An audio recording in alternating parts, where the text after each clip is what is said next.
ప్రతిఘటన టీవీకి స్వాగతం. క్షణక్షణం మీకోసం. తెలంగాణ ఆడబిడ్డలు భక్తి శ్రద్ధలతో సంబరంగా జరుపుకునే పండుగ బతుకమ్మ.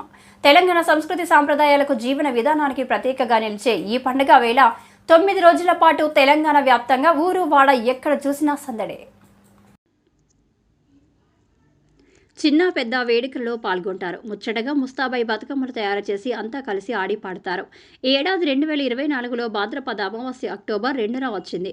ఈ రోజు ప్రారంభమయ్యే వేడుకలు 9 రోజుల పాటు వైభవంగా సాగి అక్టోబర్ 10తో ముగుస్తాయి. భాద్రపద అమావాస్య నుంచి దుర్గాష్టమి వరకు బతుకమ్మ వేడుకలు ఘనంగా నిర్వహిస్తారు. అక్టోబర్ 2 బుధవారం భాద్రపద అమావాస్య లేదా మహాలయ అమావాస్య మొదటి రోజు ఎంగిలిపుల బతుకమ్మ మహాలయ అమావాస్య రోజు జరుగుతుంది. అక్టోబర్ 3 గురువారం ఆశ్వయుజ శుక్ల పౌర్ణమి అటుకుల బతుకమ్మ రెండో రోజు అటుకుల బతుకమ్మ నవరాత్రి కలశ స్థాపన రోజు జరుపుకుంటారు. అక్టోబర్ 4 శుక్రవారం ఆశ్వయుజ శుక్ల విద్య ముద్దపప్పు బతుకమ్మ మూడో రోజు ముద్దపప్పు బతుకమ్మ.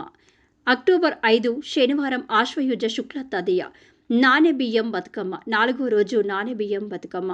అక్టోబర్ 6 ఆదివారం అశ్వయుజ శుక్ల చవితి అట్ల బతుకమ్మ ఐదో రోజు అట్ల బతుకమ్మ. అక్టోబర్ 7 సోమవారం ఆశ్వయుజ శుక్ల పంచమి అలిగిన బతుకమ్మ ఆరో రోజు అలిగిన బతుకమ్మ. ఈరోజు అమ్మవారికి నైవేద్యం సమర్పించారు.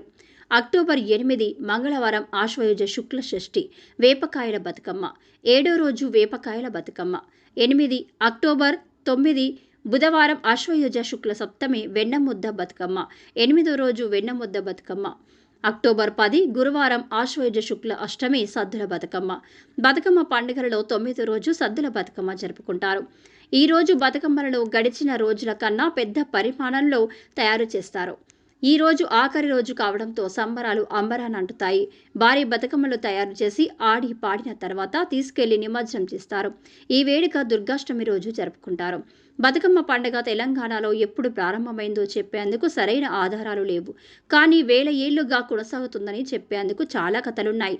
దీని వెనుక ఎన్నో కథలు చెబుతారు. జగన్మాత మహిషాసురుడిని చంపిన తర్వాత అలసటతో మూర్ఛపోయిందట. ఆమెను మేల్కొలిపేందుకు స్త్రీలంతా గుమికూడి ప్రార్థించారట. బతుకమ్మ అంటూ పాటలు పాడారట. సరిగ్గా 10వ రోజు ఆమె నిద్రలేచిందని అప్పటి నుంచి బతుకమ్మ వేడుక జరుపుకుంటున్నామని ఓ కథనం ప్రకారం ప్రచారంలో ఉంది. ఈ వేడుకలు అలిగిన బతుకమ్మ రోజు మినహా మిగిలిన రోజుల్లో అమ్మవారికి రోజుకో రకమైన నైవేద్యం సమర్పిస్తుంటారు. ఈ వేడుకల్లో పాల్గొనే తెలంగాణ ఆడబిడ్డలను చూసేందుకు 2 కళ్ళు సరిపోవు.